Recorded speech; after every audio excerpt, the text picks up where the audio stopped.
Premier livre des rois, 5e partie. Chapitre 17. Élie, le Tchibite, l'un des habitants de Galaad, dit à Achab, « L'Éternel est vivant, le Dieu d'Israël, devant qui je me tiens. Il n'y aura ces années-ci ni rosée ni pluie, sinon à ma parole. » La parole lui fut adressée en ces mots.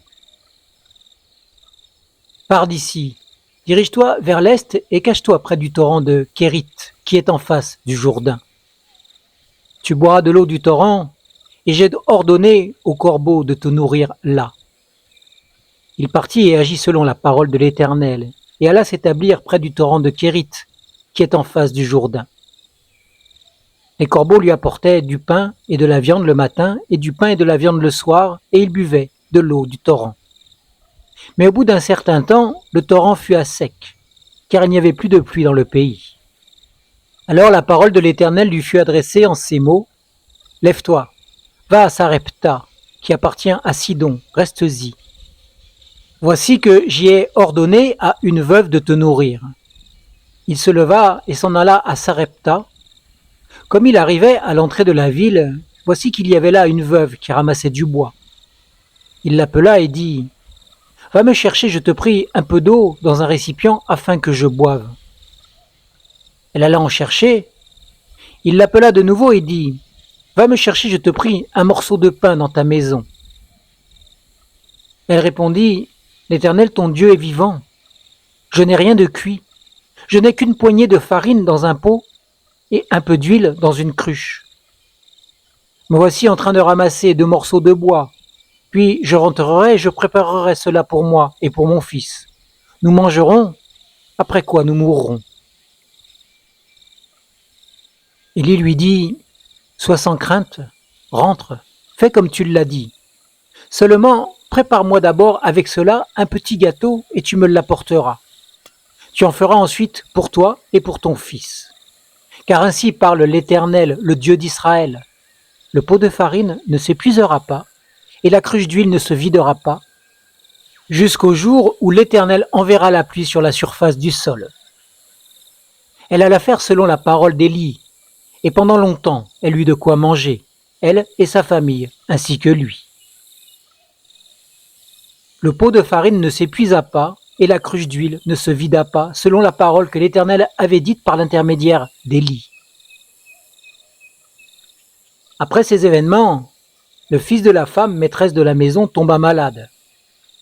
Et sa maladie fut si violente qu'il ne resta plus en lui de respiration. Elle dit alors à Élie, « Qu'ai-je à faire avec toi, homme de Dieu? Es-tu venu chez moi pour rappeler le souvenir de ma faute et pour faire mourir mon fils ?» Il lui répondit, « Donne-moi ton fils. » Il le prit du sein de la femme, le monta dans la chambre haute où il habitait et le coucha sur son lit. Puis il invoqua l'Éternel et dit, « Éternel, mon Dieu, est-ce que tu causerais du mal, même à cette veuve dont je suis l'hôte, en faisant mourir son fils ?» Il s'étendit 3 fois de tout son long sur l'enfant, invoqua l'Éternel et dit, « Éternel, mon Dieu, je t'en prie, que le souffle de cet enfant revienne en lui. » L'Éternel écouta la voix d'Élie. Le souffle de l'enfant revint en lui et il reprit vie. Élie prit l'enfant, le descendit de la chambre haute dans la maison et le donna à sa mère.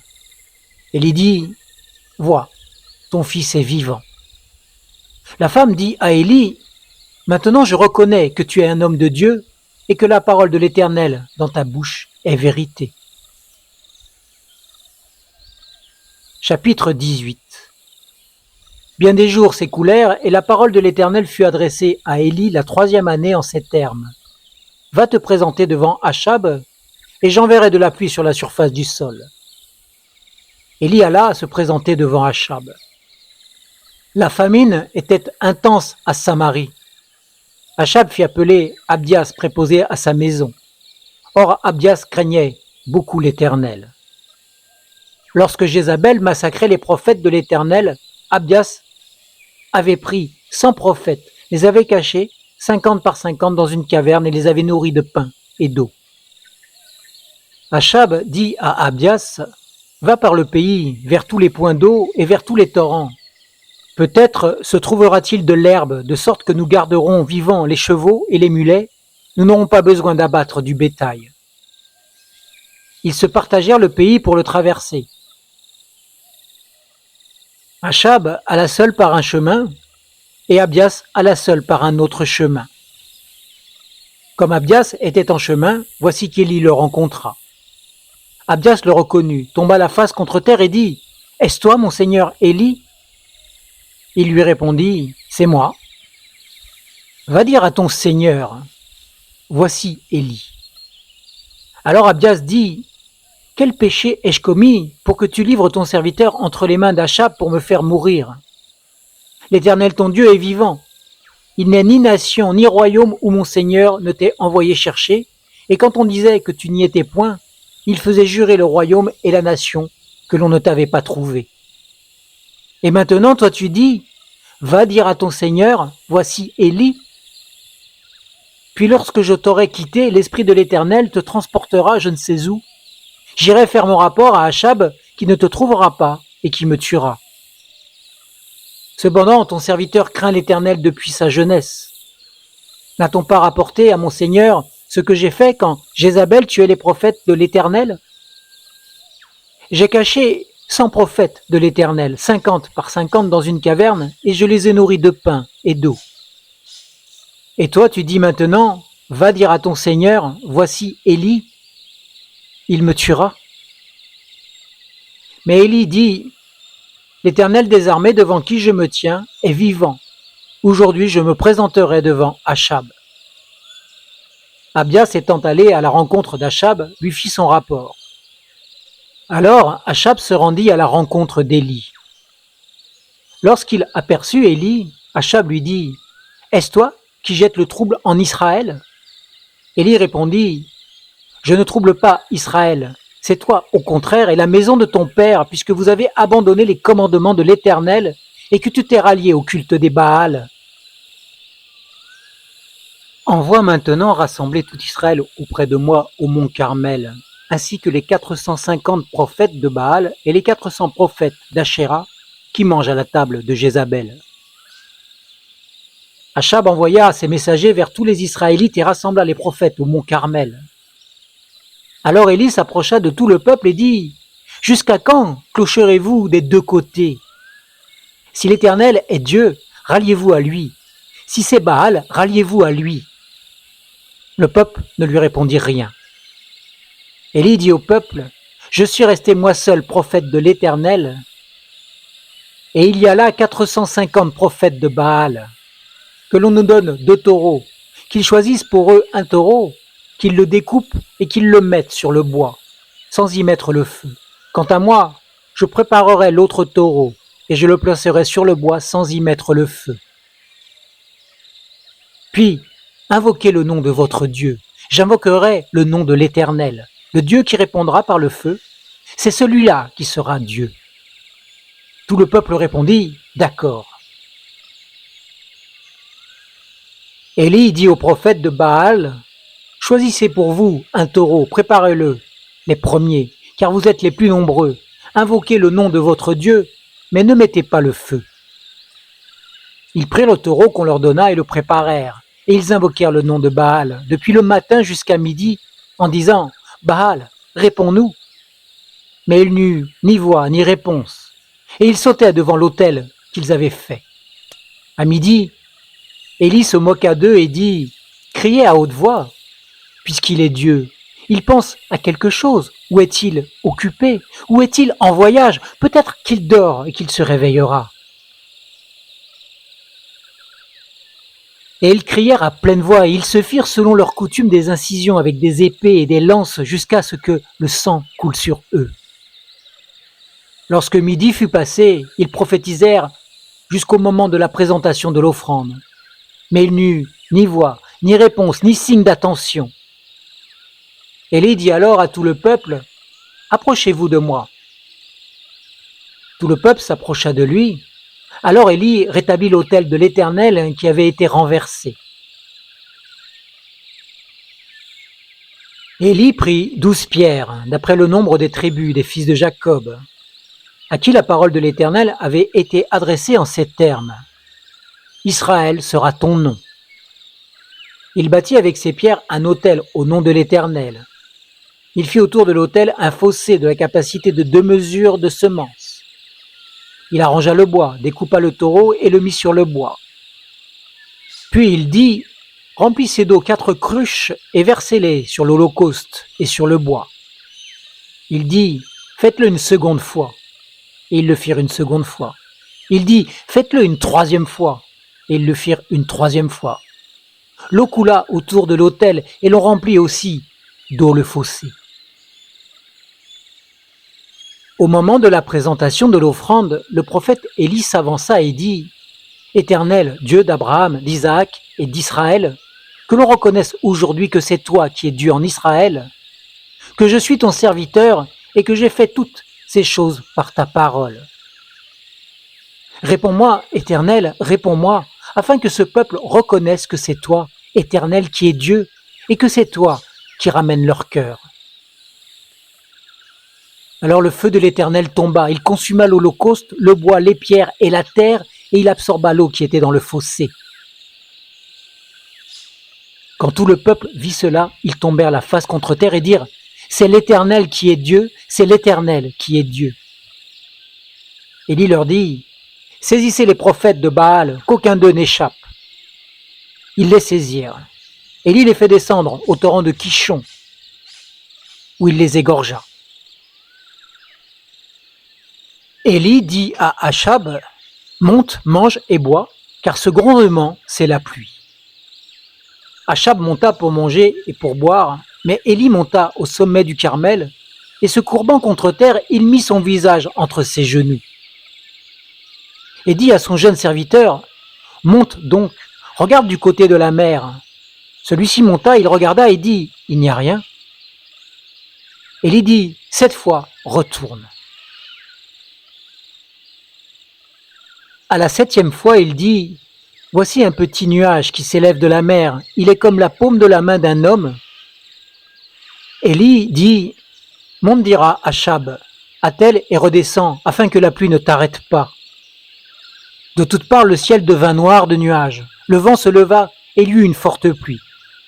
Achab monta sur son char et partit pour Jizréel. La main de l'Éternel fut sur Élie, qui mit une ceinture à ses reins et courut devant Achab jusqu'à l'entrée de Jizréel. Chapitre 19.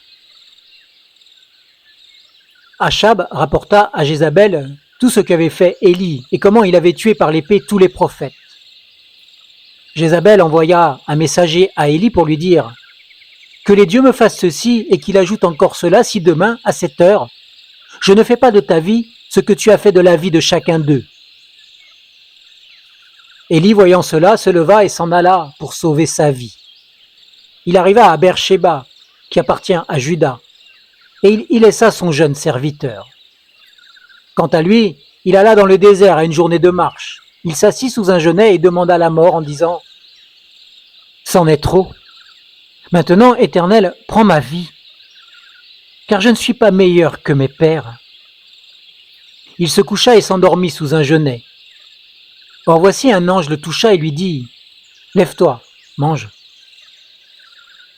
Il regarda, et il y avait à son chevet un gâteau sur des pierres chaudes et une cruche d'eau. Il mangea et but, puis se recoucha.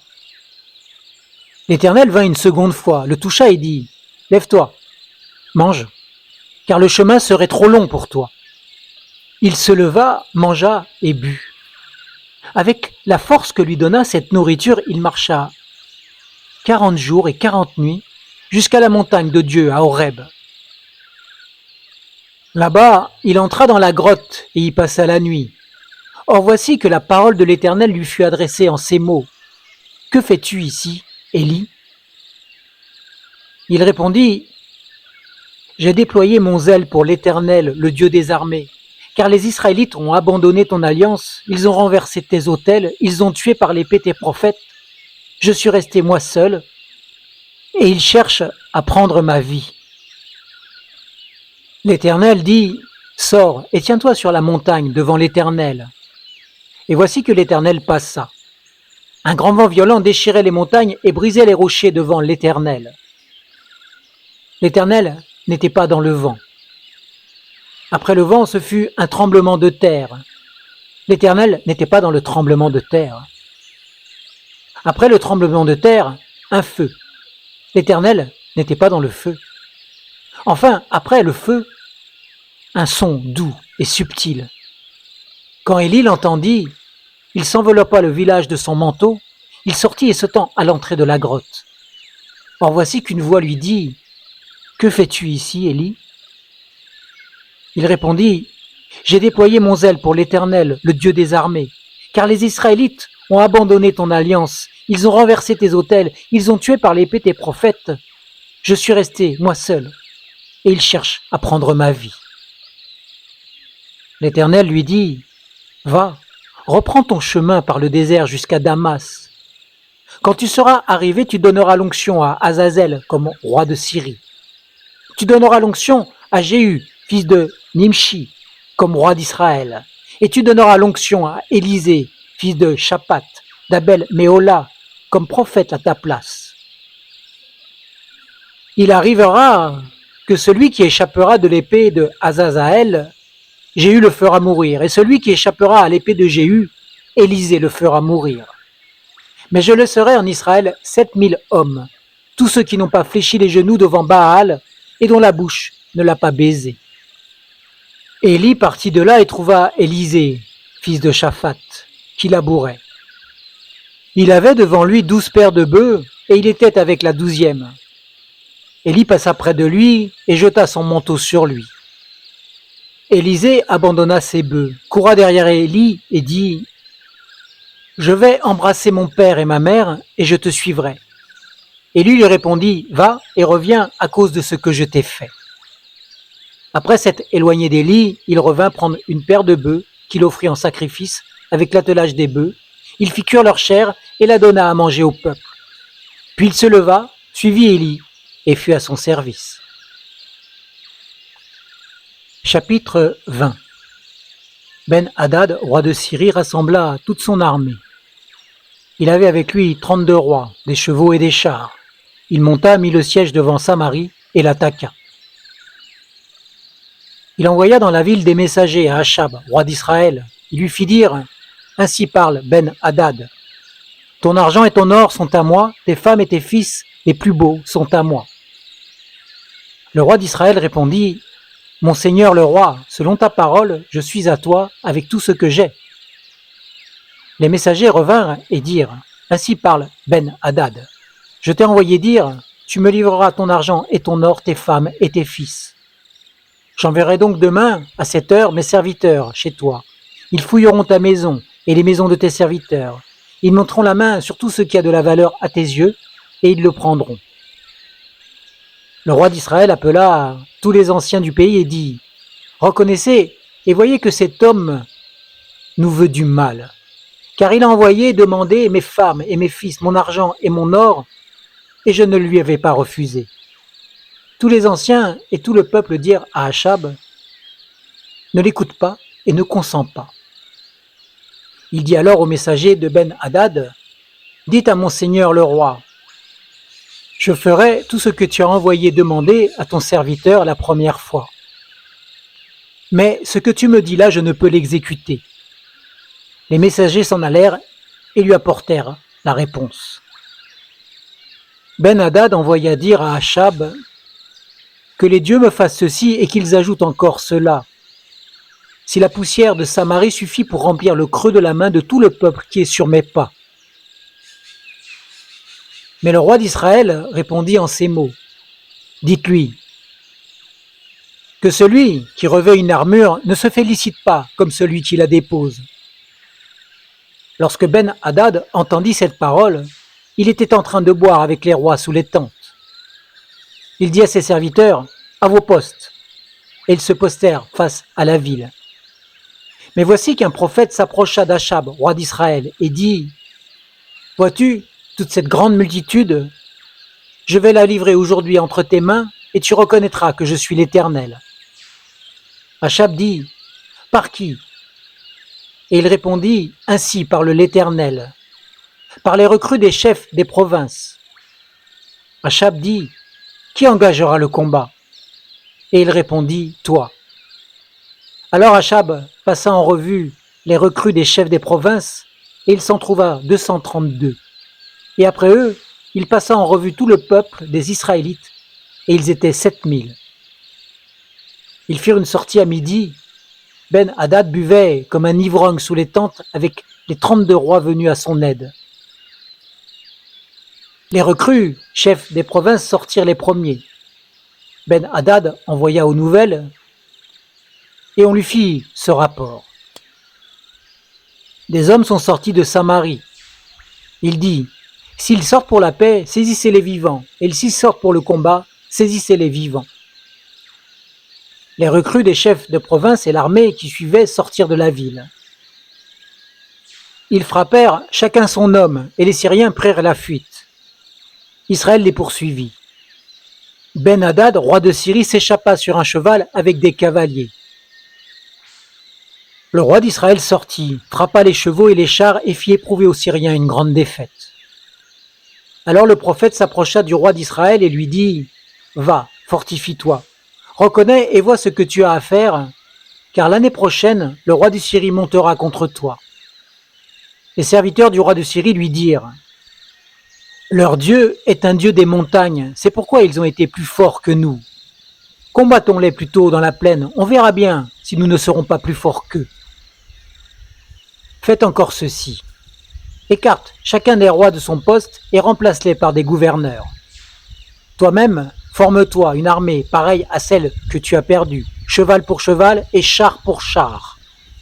Puis nous les combattrons dans la plaine et on verra bien si nous ne serons pas plus forts qu'eux. » Il les écouta et fit ainsi. L'année suivante, Ben-Hadad passa les Syriens en revue et monta vers Aphek pour combattre Israël.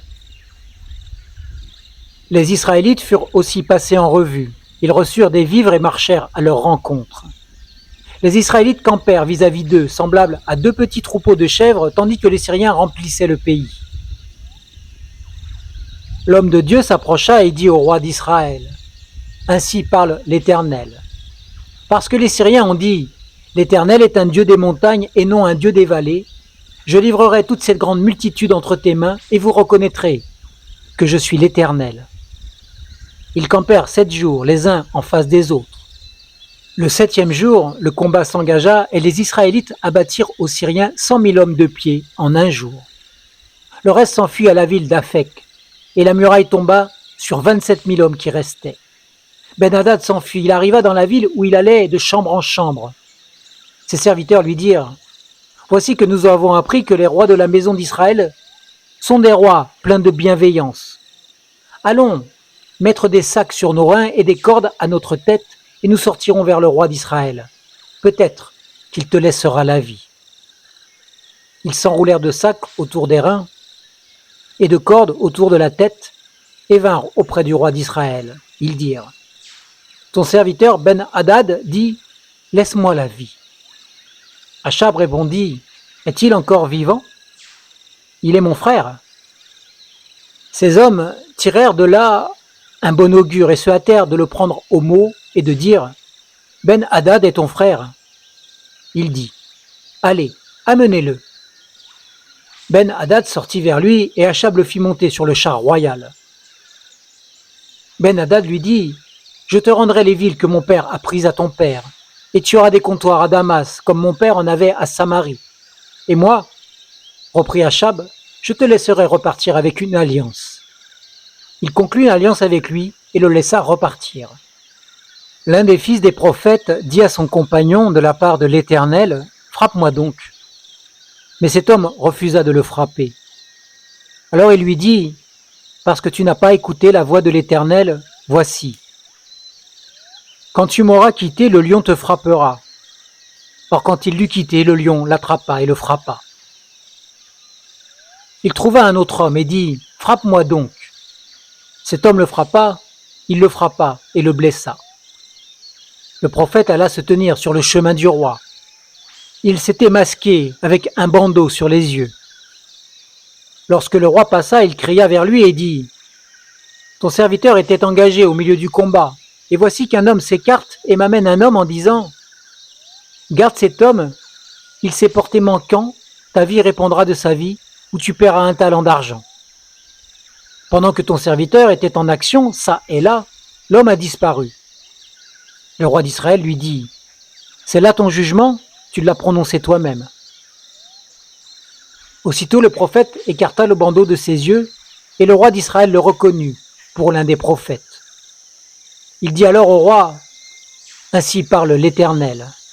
Parce que tu as laissé partir de ma main l'homme que j'avais voué à l'interdit, ta vie répondra de sa vie, et ton peuple de son peuple. » Le roi d'Israël s'en alla chez lui maussade et furibond, et il arriva à Samarie. Chapitre 21. Après ces événements, voici ce qui arriva. Naboth de Jizréel avait une vigne à Jizréel, à côté du palais d'Achab, roi de Samarie. Achab parla ainsi à Naboth. « Donne-moi ta vigne pour que j'en fasse un jardin potager, car elle est tout près de ma maison.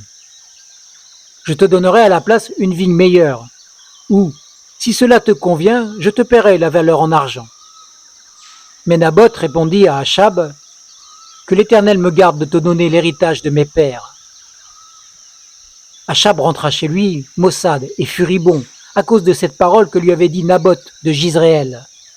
« Je ne te donnerai pas l'héritage de mes pères. » Il se coucha sur son lit, détourna le visage et ne mangea rien.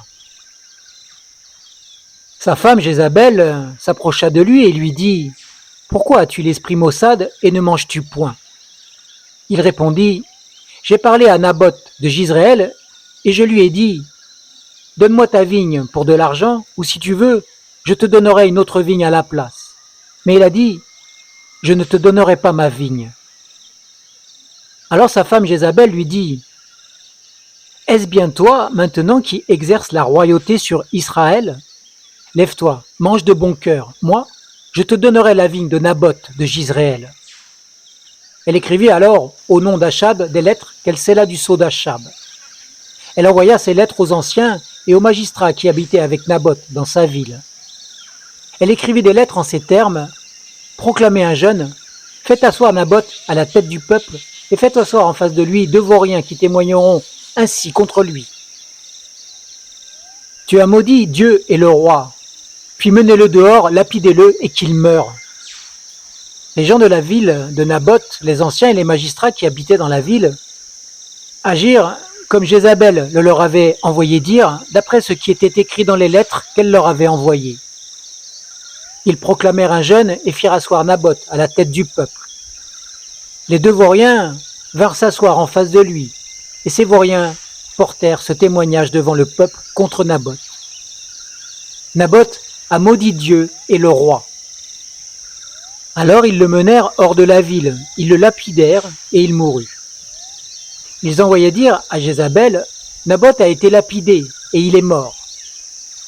Lorsque Jézabel apprit que Naboth avait été lapidé et qu'il était mort, elle dit à Achab, lève-toi, prends possession de la vigne de Naboth de Jizréel, qui a refusé de te la donner pour de l'argent. Car Naboth n'est plus en vie, il est mort. Achab, entendant que Naboth était mort, se leva pour descendre à la vigne de Naboth de Jizréel afin d'en prendre possession. Alors la parole de l'Éternel fut adressée à Élie le Tishbite en ces mots. Lève-toi, descends à la rencontre d'Achab, roi d'Israël, qui est à Samarie. Le voilà dans la vigne de Naboth, où il est descendu pour en prendre possession. Tu lui parleras en ces termes. Ainsi parle l'Éternel. Quoi ? Tu as commis un meurtre et tu prends possession ? Et tu lui diras, ainsi parle l'Éternel. À l'endroit même où les chiens ont léché le sang de Naboth, les chiens lécheront aussi ton propre sang. Achab dit à Élie, m'as-tu trouvé, mon ennemi ? Et il répondit, je t'ai trouvé, parce que tu t'es vendu pour faire ce qui est mal aux yeux de l'Éternel. Me voici. Je vais faire venir le malheur sur toi. Je te balayerai, Je retrancherai même le moindre de ceux qui appartiennent à Achab, celui qu'on retient et celui qu'on relâche en Israël, et je rendrai ta maison semblable à la maison de Jéroboam, fils de Nébat, et à la maison de Baécha, fils d'Aïa, parce que tu m'as irrité et que tu as fait pécher Israël. L'Éternel a parlé aussi pour Jézabel, et il a dit, les chiens mangeront Jézabel, près du rempart de Jizréel. Celui de la maison d'Achab qui mourra dans la ville sera mangé par les chiens, et celui qui mourra dans la campagne sera mangé par les oiseaux du ciel. Il n'y a eu personne qui se soit vendu comme Achab pour faire ce qui est mal aux yeux de l'Éternel, et sa femme Jézabel y excitait. Il a agi de la manière la plus horrible en se ralliant aux idoles, tout comme le faisaient les Amoréens, que l'Éternel avait dépossédés de devant les Israélites. Après avoir entendu les paroles d'Élie, Achab déchira ses vêtements, il mit un sac sur son corps et jeûna.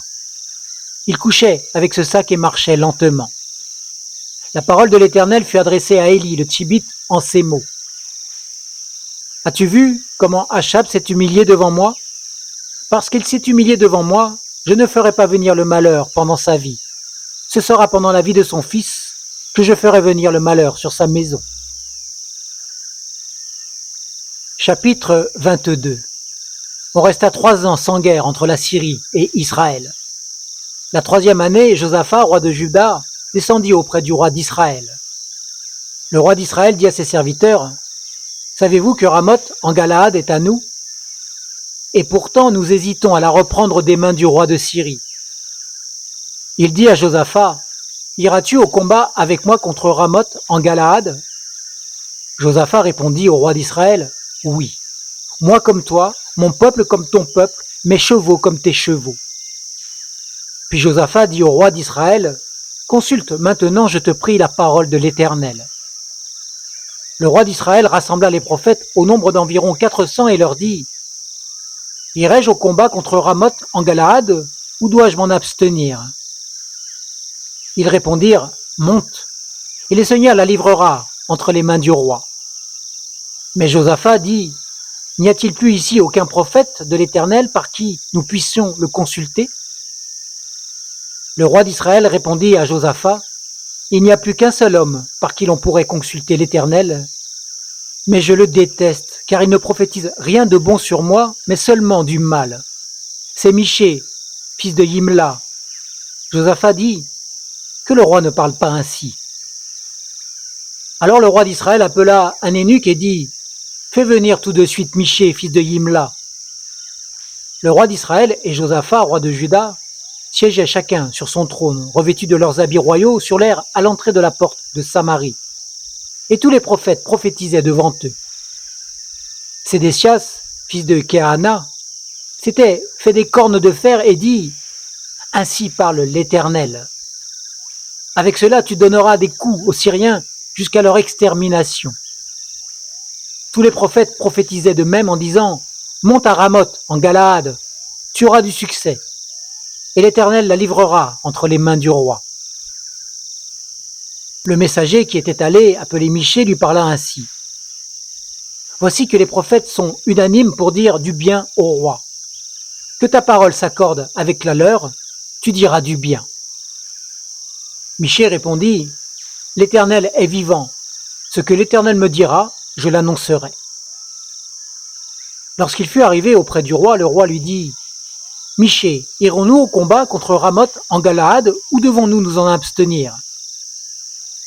Il répondit, « Monte, tu auras du succès et l'Éternel la livrera entre les mains du roi. » Mais le roi lui dit, « Combien de fois me faudra-t-il te faire jurer de ne dire que la vérité au nom de l'Éternel ?» Michée répondit, « J'ai vu tout Israël disséminé sur les montagnes, comme des brebis qui n'ont point de berger. Et l'Éternel dit, « Ces gens n'ont pas de seigneur, que chacun retourne en paix dans sa maison. » Le roi d'Israël dit à Josaphat, « Ne te l'ai-je pas dit? Il ne prophétise sur moi rien de bon, mais seulement du mal. » Alors Michée dit, « Eh bien oui, écoute la parole de l'Éternel. J'ai vu l'Éternel siégeant sur son trône et toute l'armée des cieux se tenant auprès de lui à sa droite et à sa gauche. L'Éternel a dit, qui séduira Achab pour qu'il monte à Ramoth en Galaad et qu'il y tombe? Ils répondirent l'un d'une manière, l'autre d'une autre. Alors un esprit sortit, se tint devant l'Éternel et dit, moi je le séduirai. L'Éternel lui dit, comment? Je sortirai, répondit-il, et je deviendrai un esprit de mensonge dans la bouche de tous ses prophètes. L'Éternel dit, tu le séduiras, et tu réussiras bien à le séduire, sors, et fais ainsi. Et maintenant, voici que l'Éternel a mis un esprit de mensonge dans la bouche de tous tes prophètes que voici. Et l'Éternel a décrété un malheur contre toi. Alors Sédécias, fils de Kéhanana, s'approcha, frappa Michée sur la joue et dit, par où l'esprit de l'Éternel est-il sorti de moi pour te parler? Michée répondit, tu le verras bien le jour où tu iras de chambre en chambre pour te cacher. Le roi d'Israël dit, prends Michée et emmène-le vers Arnon, chef de la ville, et vers Joas, fils du roi. Tu diras, ainsi parle le roi. Mettez cet homme en prison et de ne lui donner que la portion congrue de pain et d'eau jusqu'à ce que je revienne en paix. Michée dit, si tu retournes vraiment en paix, l'Éternel n'a point parlé en moi. Il dit encore, écoutez vous tous, peuple. Le roi d'Israël et Josaphat, roi de Juda, montèrent à Ramoth, en Galaad. Le roi d'Israël dit à Josaphat qu'il se déguisait pour aller au combat. Mais toi, dit-il, revêt tes habits royaux. Ainsi le roi d'Israël se déguisa pour aller au combat. Le roi de Syrie avait donné cet ordre aux 32 chefs de ses chars. Vous n'attaquerez ni petit ni grand, mais vous attaquerez seulement le roi d'Israël. Quand les chefs des chars aperçurent Josaphat, ils dirent, c'est certainement le roi d'Israël. Ils se dirigèrent vers lui pour l'attaquer, mais Josaphat appela au secours. Les chefs des chars, voyant que ce n'était pas le roi d'Israël, s'éloignèrent de lui. Alors un homme tira de l'arc au hasard et frappa le roi d'Israël au défaut de la cuirasse. Le roi dit au conducteur de son char, « Tourne bride et fais-moi sortir du champ de bataille, car je suis blessé. » Le combat devint acharné ce jour-là. Le roi dut être maintenu debout dans son char en face des Syriens et il mourut le soir. Le sang de la blessure coula dans l'intérieur du char. Au coucher du soleil, ce cri se répandit dans le camp. Chacun à sa ville et chacun dans son pays. Ainsi mourut le roi qui fut ramené à Samarie, et on ensevelit le roi à Samarie. Lorsqu'on nettoya le char à l'étang de Samarie, les chiens léchèrent le sang d'Achab, et les prostituées s'y lavèrent selon la parole que l'Éternel avait prononcée. Le reste des actes d'Achab, tout ce qu'il a fait, la maison d'ivoire qu'il a bâtie, et toutes les villes qu'il a bâties, cela est écrit dans les livres des chroniques des rois d'Israël. Achab se coucha avec ses pères, et Ahazia, son fils, régna à sa place. Josaphat, fils d'Asa, régna sur Juda la 4e année d'Achab, roi d'Israël. Josaphat avait 35 ans lorsqu'il devint roi et régna 25 ans à Jérusalem. Le nom de sa mère était Azouba, fille de Shilhi. Il marcha dans toute la voie de son père Asa et ne s'en écarta pas, faisant ce qui est droit aux yeux de l'Éternel. Toutefois, les hauts lieux ne disparurent pas. Le peuple offrait encore des sacrifices et des parfums sur les hauts lieux. Josaphat fut en paix avec le roi d'Israël. Le reste des actes de Josaphat, sa vaillance, dans son activité et dans ses combats, cela est écrit dans le livre des chroniques des rois de Juda. Il balaya du pays le reste des prostituées qui subsistaient depuis le temps de son père Asa. Il n'y avait point de roi en Édom, mais un préfet du roi. Josaphat construisit des navires de Tarsis pour aller à Ophir chercher de l'or. Mais on n'y alla pas parce que les navires se brisèrent à Estion-Géber.